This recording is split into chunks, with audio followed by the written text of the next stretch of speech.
नमस्कार। Book audio में बहुत बहुत स्वागत करता हूं। मैं आपका दोस्त ब्रजेश और दोस्तों आज लेकर के हाजिर हूं रितेश गोंदे की लिखी हुई बहुत ही प्रेरणा देने वाली पुस्तक सफलता का राज। और अब जानेंगे आराम नहीं काम चाहिए। एशिया के उद्योगशील और समृद्ध देशों में इन दिनों जापान की सर्वत्र चर्चा है। जानना चाहिए कि वहां की समृद्धि का मूल कारण दैवीय अनुकंपा नहीं, वो श्रम और ईमानदारी है जिसे जापानी नागरिक अपनी विरासत समझते हैं। कुछ समय पूर्व एक अमेरिकन फर्म ने जापान में अपना व्यापार खोला। अमेरिका एक संपन्न देश है, वहां थोड़े समय काम करके कम परिश्रम में भी लोग काफी पैसा कमा लेते हैं। पर यह स्थिति जापान में कहां? वहां के लोग मेहनतकश होते हैं, परिश्रम को वे शारीरिक संपत्ति मानते हैं। जो मेहनत नहीं करता वो अस्वस्थ होता है और समाज में विपन्न करता है। ये धारणा प्रत्येक जापानी नागरिक में पाई जाती है। फर्म बेचारे को इसका क्या पता था। दूसरे देश में जाकर लोग आमतौर से अपने देश की उदारता ही दिखाने का प्रयास करते हैं। अमेरिका के उद्योगपति ने भी वही किया। उसने कर्मचारी जापानी ही रखने का फैसला किया। साथ ही यह भी निश्चय किया कि अमेरिकन कानून के अनुसार सप्ताह में केवल 5 दिन का काम होगा। शनिवार और रविवार की छुट्टी रहेगी। साहब बहादुर का विश्वास था कि इस उदारता से जापानियों पर बड़ा असर होगा। वे लोग प्रसन्न होकर उन्हें दुआएं देंगे। पर एक दिन जब उन्होंने देखा कि फर्म के सभी कर्मचारी विरोध कर रहे हैं, बेचारे फर्म मैनेजर एकाएक ये तो समझ नहीं पाए। ये तो अल्प बुद्धि के लोग होते हैं जो अधिक आराम पाना चाहते हैं, पर आलस्य और अकर्मण्यता के कारण जो रोग और दारिद्र्य छाए रहते हैं, उनकी ओर कदाचित ध्यान नहीं देकर यह बात समझ ली होती तो आज सैकड़ों भारतवासी भी रोग, अस्वस्थता और कर्ज आदि से बच गए होते। ये गुरु मंत्र कोई जापानी भाइयों से सीखे। लक्ष्य बनाए, सफल बने। इन दिनों इंसान जितनी तरक्की के स्तर को छू रहा है वो कहीं ना कहीं उसका लक्ष्य है।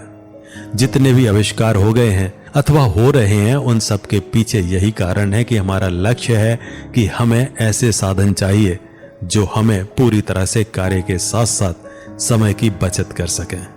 इन दिनों हम सभी भौतिक युग में घिरे हुए हैं। इसका नतीजा यह है कि एक ही व्यक्ति के द्वारा कई सारे कार्य को आसानी से कर रहा है।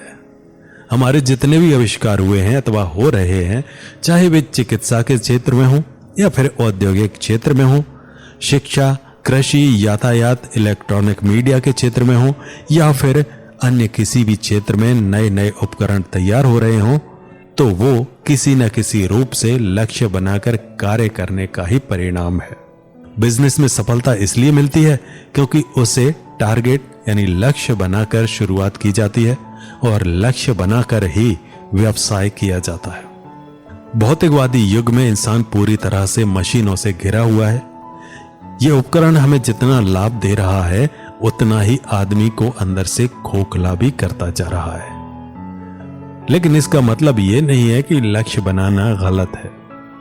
लक्ष्य उद्देश्यपूर्ण हो। आज के समय में हम प्रातः उठने से लेकर साइकिल तक इलेक्ट्रॉनिक उपकरणों का उपयोग कर रहे हैं जो कि कुछ हद तक ही फायदेमंद है। फिर भी उसका इस्तेमाल करना सहज है, परंतु इसका उपयोग हमें सीमित तरीके से करना चाहिए। व्यक्ति, उद्देश्य, लक्ष्य सपने से ज्यादा होता है, क्योंकि लक्ष्य का मतलब है सपने पर काम करना। लक्ष्य इससे ज्यादा स्पष्ट होता है। काश मैं ये कर सकता।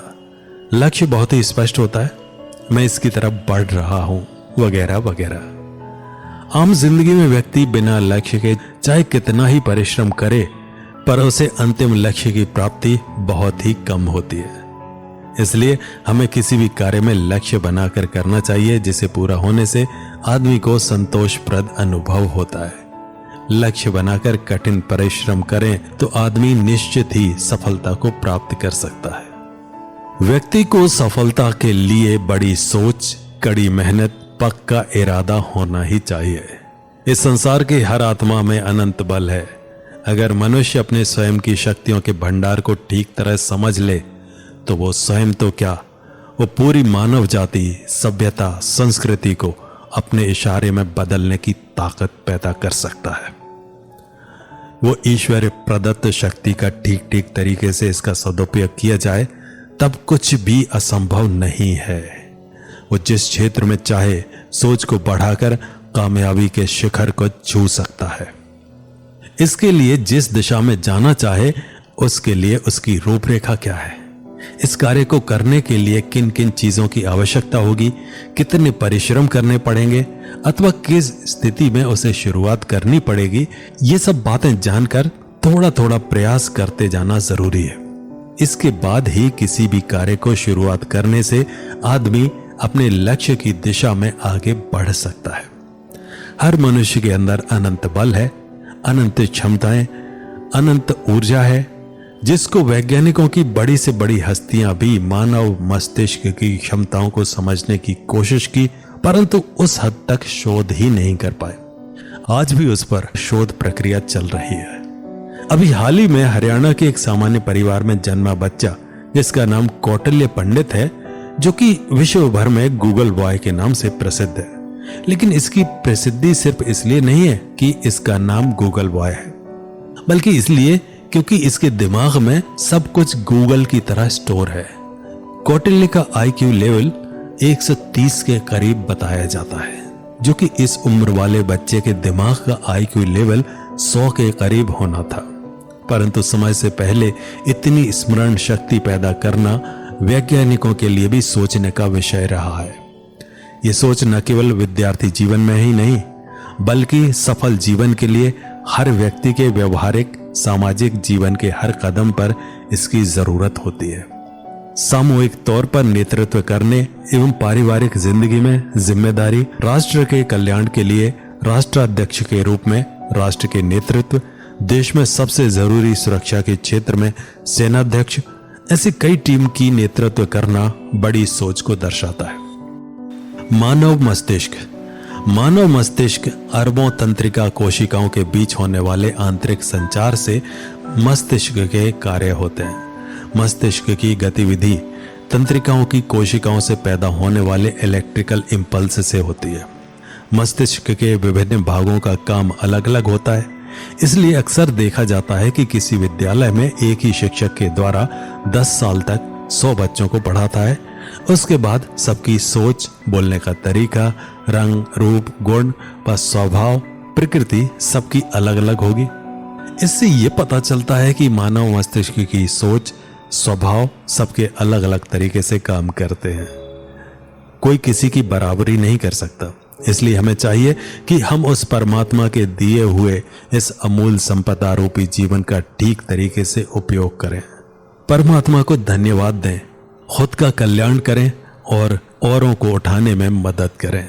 किसी भी कार्य में हमेशा व्यक्ति की पूरी ईमानदारी से करना तथा दिन रात परिश्रम करके अपने लक्ष्य को प्राप्त करना कड़ी मेहनत को दर्शाता है, वो भी कार्य के अनुरूप ही हो। अपने में देने की शक्ति रखो, देते चलो, देकर ही फल प्राप्त कर सकोगे। किसी को कुछ दो या उसका किसी प्रकार का उपकार एवं सहयोग करो तो बदले में उस व्यक्ति से किसी प्रकार की आशा न रखो। तुम जो कुछ दोगे वो 1000 गुना होकर लौट आवेगा, परंतु उसके लौटने की आशा न रखो। अपने में देने की शक्ति रखो, देते चलो, क्योंकि देकर ही फल प्राप्त किया जा सकता है।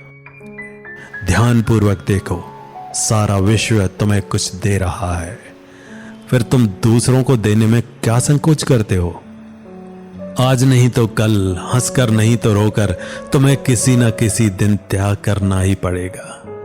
तुम खूब इकट्ठा करते हो, संसार की संपदाएं अपनी मुट्ठी में बांध लेने की सोचते हो, परंतु ये तुम्हारा भ्रम है। इस प्रकृति ने हमें सारा कुछ दिया और जीवन भर दे ही रहा है, और आगे भी प्राणी मात्र के कल्याण के लिए प्रकृति सारा दुलार लुटाता ही रहेगा, परंतु नीच भावना लिए स्वयं को अमीर और दूसरों से बड़ा समझने की कोशिश करता है। वो भी दूसरों को बुरा लगे या ना लगे, उससे कोई मतलब नहीं समझता। पेड़ हमारे लिए ऑक्सीजन के अलावा तपती धूप में हवा, छाया प्रदान करते हैं, बदले में हम उसे क्या देते हैं? किसान खेतों में अनाज का एक दाना उगाने के बदले धरती माता हमें बदले में कितने अन्न देती है। बादल में पानी बरसाते हैं, बदले में हम उन्हें क्या देते हैं? इस संसार में कोई भी व्यक्ति ऐसा नहीं है जो प्रत्येक वस्तु को देने, परित्याग करने के लिए बाध्य न हो। इस अखंड नियम के प्रतिकूल आचरण करने के लिए जो जितना ही प्रयत्न करेगा वो अपने को उतना ही दुखी अनुभव करेगा। और अगले अंक में जीवन कलाकार अपने हाथों से सजाया जाए। तो मिलते हैं अगले अंक में।